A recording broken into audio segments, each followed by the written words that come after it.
Welcome back guys to next in novel. तो आज के दिन हम लोग बात करने वाले हैं सैलड स्टार की नेक्स्ट की स्टोरी पर। लास्ट के एपिसोड में हम सब ने बात की थी लोफेंग और अर्थ के बाकी के 5 वॉरियर्स एक साथ मिलकर गोल्डन हॉर्न बीस्ट को किल करने का प्लान बनाते हैं, जिसको कि लोफेंग टावर ऑफ वाइड की टेक्निक का यूज करते हुए और 6 ब्लेड्स का यूज करते हुए परफॉर्म करेगा, जहाँ पर 5 कैरेक्टर्स अपनी साउल पावर को लोफेंग को दे देंगे और वो 5 मर जाएंगे। उनके बाद लोफेंग अपनी पावर को बूस्ट करवा लेगा और उसके बाद अपने टावर ऑफ वाइड की टेक्निक का यूज करते हुए गोल्डन हॉर्न बीस्ट पर अटैक करेगा और उसे कंफर्म किल करने का लोफेंग ने कहा हुआ था। और लोफेंग को इस बात का पूरा यकीन था कि लोफेंग उसे कंफर्म किल कर पाएगा। तो जैसे ही लोफेंग अपनी टावर ऑफ वाइड की टेक्निक को परफॉर्म करना स्टार्ट कर देता है और टावर ऑफ वाइड जो कि गोल्डन हॉर्न बीस्ट पर अटैक करना स्टार्ट कर देता है, वो लोफेंग की साउल पावर की एनर्जी के थ्रू काम कर रहा होता है। टावर ऑफ वाइड को चलाने के लिए साउल पावर की जरूरत होती है और साउल पावर ही इसमें पेट्रोल का काम करती है।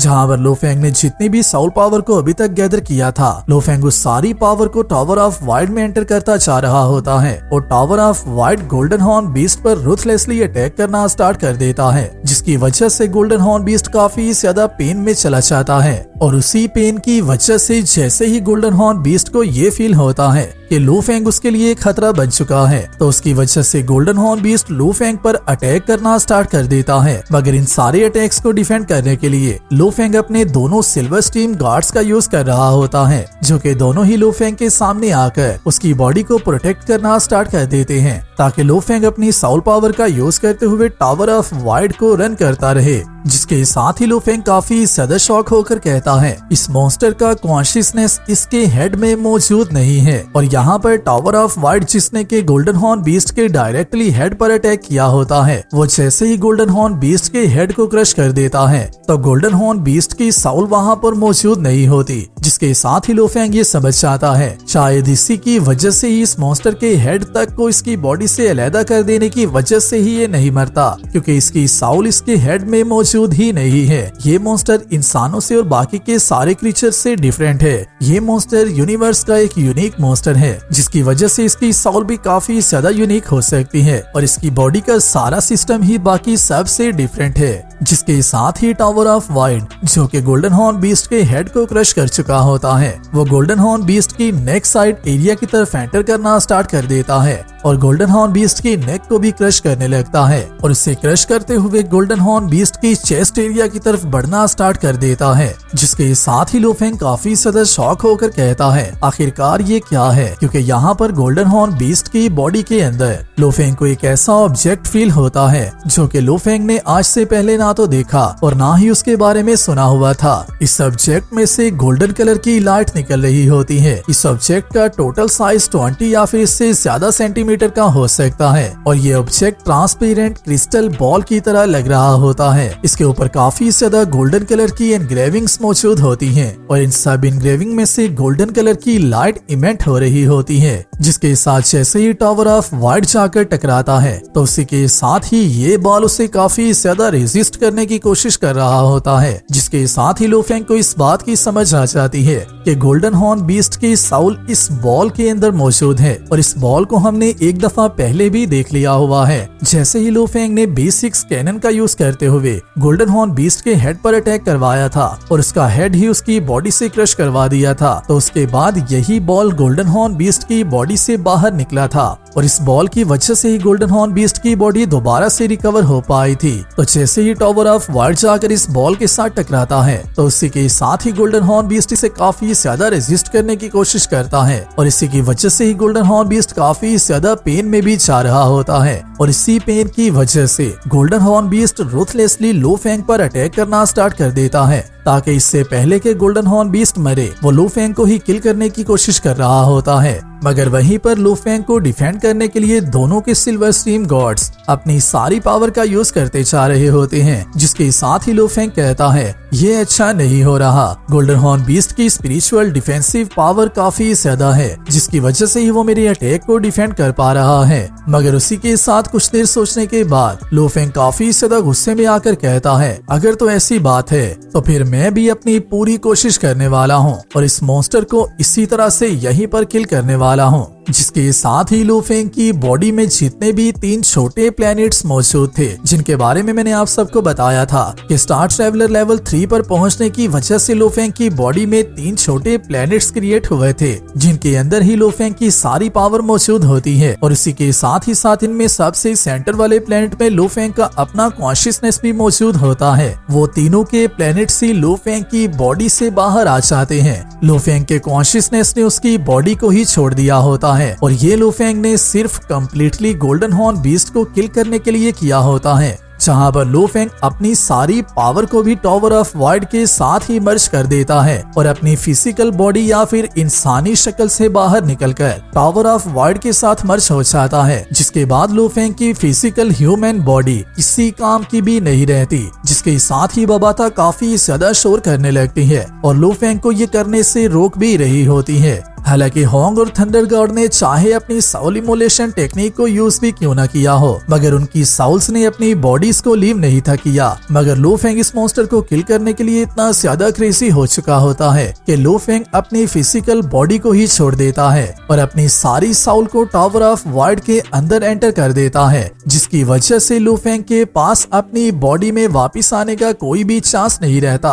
और लूफेंग की फिजिकल या फिर ह्यूमन बॉडी इस स्टेप के बाद किसी काम की भी नहीं रहती, जिसकी वजह से लूफेंग का अटैक काफी ज्यादा स्ट्रॉन्गेस्ट तो हो जाएगा। मगर अगर लूफेंग जीत भी चाहता है तो लूफेंग कभी भी अपनी फिजिकल बॉडी में वापस नहीं आ पाएगा। मगर लूफेंग को इसमें से किसी बात की भी परवाह नहीं होती और लूफेंग सिर्फ यहाँ पर एक ही बात करता जा रहा होता है, मैं तुम्हें किल करने वाला हूँ, मैं तुम्हें किल कर कर रहूंगा, तुम्हें मरना ही होगा। जिसके साथ ही लूफेंग की सारी साउल जैसे ही टावर ऑफ वॉइड के साथ मर्ज हो जाती है तो उसी के साथ ही टावर ऑफ वॉइड और भी ज्यादा शार्प हो जाता है और इस गोल्डन क्रिस्टल की तरफ दोबारा से अपनी सारी पावर का यूज करते हुए अटैक करने लगता है, जहां पर लूफेंग की कॉन्शियसनेस के तीनों प्लैनेट्स भी टावर ऑफ वॉइड के लिए ऐसा पेट्रोलियम जल्दी जल्दी बर्न होते जा रहे होते हैं और इनके बर्न होने की वजह से ही टावर ऑफ वॉइड की टेक्निक और भी ज्यादा स्ट्रॉन्ग होती जा रही होती है। मगर काफी ज्यादा देर की स्ट्रगल करने के बाद भी लूफेंग इस क्रिस्टल को नहीं तोड़ पाता,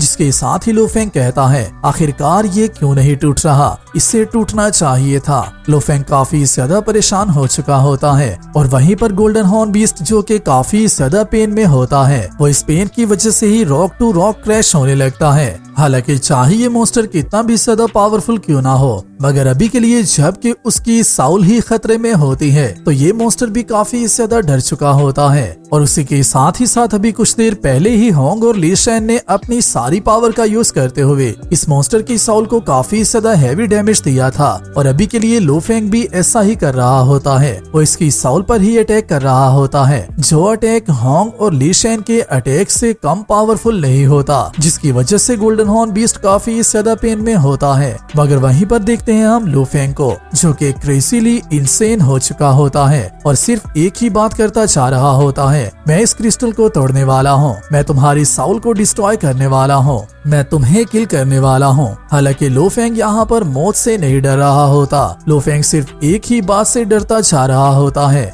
जो कि फेलियर का डर होता है। जिसके साथ ही हम आते हैं टावर ऑफ वॉइड के व्यू के अंदर, जहाँ पर तीनों के छोटे प्लैनेट्स जो कि लूफेंग के कॉन्शियसनेस के प्लैनेट थे, वो तीनों ही जल्दी से जल्दी श्रिंक होते जा रहे होते हैं। उनमें से 2 प्लैनेट तो इतने ज्यादा श्रिंक हो जाते हैं कि उनकी सारी पावर ड्रेन होने के बाद वो दोनों प्लैनेट ही नथिंगनेस में चेंज हो जाते हैं और वहीं पर बचता है लास्ट एक प्लैनेट, जो कि लूफेंग की फाउंडेशन का सबसे बड़ा प्लैनेट भी था और इसी के अंदर लूफेंग का कॉन्शियसनेस भी मौजूद था और यही लूफेंग के जिंदा होने का सबूत भी था। मगर इस प्लैनेट का साइज भी पावर के ड्रेन होने की वजह से अपने सिर्फ 33% साइज जितना ही रह चुका होता है। इसका साइज इतना ज्यादा श्रिंक हो चुका होता है, मगर फिर भी ये प्लैनेट भी अपनी सारी एनर्जी को ही ड्रेन करवाता जा रहा होता है और इस सारी एनर्जी को ऐसा पेट्रोलियम टावर ऑफ वॉइड में एंटर कर रहा होता है, जहाँ पर ड्रेन होते होते, श्रिंक होते होते और पावर को यूज करते करते, गोल्डन हॉर्न बीस्ट की साउल पर अटैक करते करते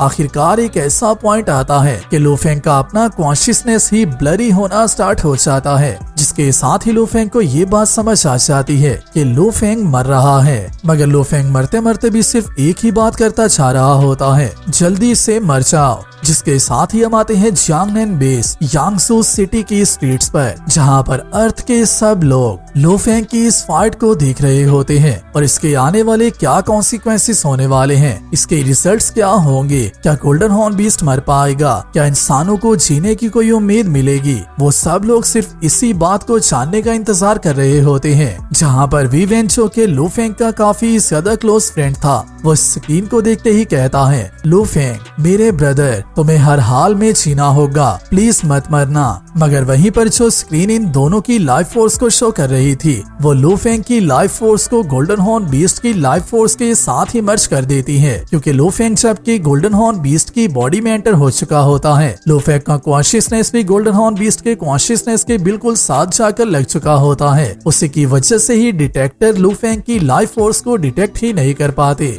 और पूरा वर्ल्ड ही काफी ज्यादा शॉक में होता है। जिसके साथ ही इन सबको कुछ देर के बाद एक आवाज सुनने को मिलती है जो कि कहती है, साउल बहुत ही जल्दी डिक्लाइन होती जा रही है, इसकी स्पीड काफी ज्यादा मिसिंग है। हालांकि इस बात का पता भी नहीं चल रहा कि कौन किसकी साउल के साथ मर्ज हो गया हुआ है, मगर इन दोनों की साउल बहुत ही जल्दी डिक्लाइन होती जा रही है। जहाँ पर लो फेंग की साउल कम हो रही है, वहीं पर गोल्डन हॉर्न बीस्ट की लाइफ फोर्स भी कम होती जा रही है। जो बात सुनते ही वीवेन काफी ज्यादा शॉक हो जाता है। शूशिन भी काफी ज्यादा परेशान हो जाती है। लो फेंग के फादर, उसकी मदर और उसका ब्रदर भी काफी ज्यादा शॉक हो जाते हैं। अर्थ के सब लोग ही काफी ज्यादा नर्वस हो चुके होते हैं और डिक्लाइन होते होते इन दोनों की लाइफ फोर्स एक ऐसे पॉइंट पर पहुंच जाती है जहाँ पर ये टोटली वैनिश हो जाती है। लाइफ फोर्स कम्प्लीटली खत्म हो चुकी होती है और जो स्क्रीन लो फेंग और गोल्डन हॉर्न बीस्ट की लाइफ फोर्स को शो करवा रही थी, वो स्क्रीन्स लो फेंग और गोल्डन हॉर्न बीस्ट दोनों की लाइफ फोर्स को जीरो काउंट करवा देती हैं। चाहे फिर गोल्डन हॉर्न बीस्ट हो या फिर लो फेंग हो, दोनों की लाइफ फोर्स ही जीरो हो चुकी होती है। जहाँ पर 1 सेकंड गुजरता है, 2 सेकंड, 3 सेकंड,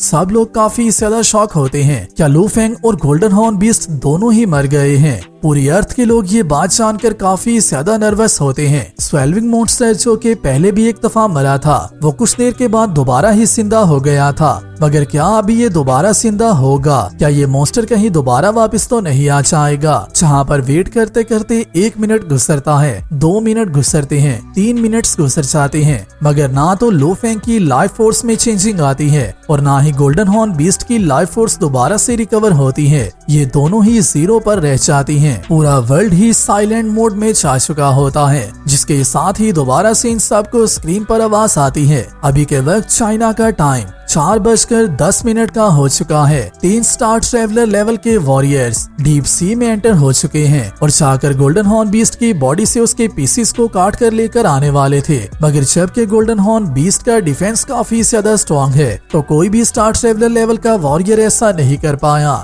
मगर ये बात कंफर्म है कि गोल्डन हॉर्न बीस्ट मर चुका है। जो सुनते ही पूरा वर्ल्ड ही जॉय में एंटर हो जाता है। सब लोग ही काफी ज्यादा मिस हो जाते हैं, क्योंकि गोल्डन हॉर्न बीस्ट फाइनली मर चुका होता है। जिसके साथ ही दोबारा से इन सबको आवाज आती है, हम सबको इन नामों को याद रखना होगा। First elder Hong, second elder thunder god, third elder Mu Hendison, fourth elder Yi Site, Tripathi Singh, commander Jiayi, elder Sokolov और एल्डर लो फेंग। ये सब लोग वही लोग हैं जिन्होंने पूरी इंसानियत को बचा लिया है। इन सब ने हमें जीने की उम्मीद दी है। जैसा कि मिथ्स और लीजेंड्स में कहा जाता है कि हार्डशिप और पेन को सफर करने के बाद ही इंसानों को दोबारा से जीने की उम्मीद मिलती है। हालांकि गॉड्स और क्रिएटर्स ने इंसानों को रहने के लिए एक जगह दी हुई है, मगर इन सब को रहने के लिए जो उम्मीद मिली है वो होंग, थंडर गॉड, मू हेंडिसन, यी साइड, त्रिपाठी सिंह, जियाई, सोकोलोव और लो फेंग ने दी होती है। ये सब लोग ही इंसानियत की होप बनकर आए होते हैं और इन सब की वजह से ही इंसानों का सर्वाइवल कंफर्म हुआ होता है। जिसके साथ ही दोबारा से एंकर कहता है, हम सबको इनके नामों को हमेशा याद रखना होगा। इनमें सबसे ज्यादा oldest person Elder Hong 89 years old था और इनमें सबसे ज्यादा youngest person Elder Lo Feng सिर्फ 22 इयर्स ओल्ड था। जिसके साथ ही दोबारा से 4:25 पर काफी ज्यादा मॉन्स्टर एक साथ सी की साइड पर जमा होना स्टार्ट हो जाते हैं, जिसकी वजह से इंसान सी में एंटर नहीं कर पाते और ना ही गोल्डन हॉर्न बीस्ट और ना ही लो फेंग की बॉडी को रिगेन कर पाते हैं। जहां पर मॉन्स्टर्स की क्लास में आल्सो एम्परर लेवल मॉन्स्टर भी मौजूद होते हैं और उसी के साथ साथ ही कुछ देर के बाद पूरी दुनिया पर जितने भी मॉन्स्टर अटैक कर रहे थे वो सारे ही वापस रिट्रीट करना स्टार्ट कर देते हैं, क्योंकि इन सब का लीडर ही मर चुका होता है। तो फिर इन सब को नेक्स्ट मूव का ऑर्डर कोई भी नहीं दे सकता, जिसकी वजह से ये सारे मॉन्स्टर्स रिट्रीट हो जाते हैं और इसी के साथ ही एक नए दिन की शुरुआत होती है और अर्थ अपनी रिकवरी करना स्टार्ट कर देती है। इंसान आगे बढ़ना स्टार्ट हो जाते हैं, इन सब की लाइफ दोबारा से आगे बढ़ती है। ये सब लोग दोबारा से जीने की उम्मीद लेकर अपने घरों से निकलते हैं। इंसानों की हिस्ट्री ने एक नए चैप्टर का मोड़ लिया होता है, मगर एक बात याद रहे कि इंसानों के नए चैप्टर के साथ साथ इस सीरीज का एक न्यू चैप्टर भी स्टार्ट होने वाला है और इसी चैप्टर के बाद इंसानों की हिस्ट्री कम्प्लीटली चेंज हो चुकी है। इसके बाद इस यूनिवर्स में क्या क्या होने वाला है वो सब सिर्फ आज के दिन की वजह से ही हुआ है और लू फेंग के एक्शंस की वजह से ही हुआ है, जिसके साथ ही मैं इस वीडियो को यहीं पर कंप्लीट कर रहा हूँ। वीडियो अच्छी लगी है वीडियो को लाइक कर दो और चैनल को सब्सक्राइब तो आपको लाजमी करना होगा। मैं मिलता हूँ आप सबसे नेक्स्ट वीडियो में, तब तक अपना और अपने प्यारों का ख्याल रखियो।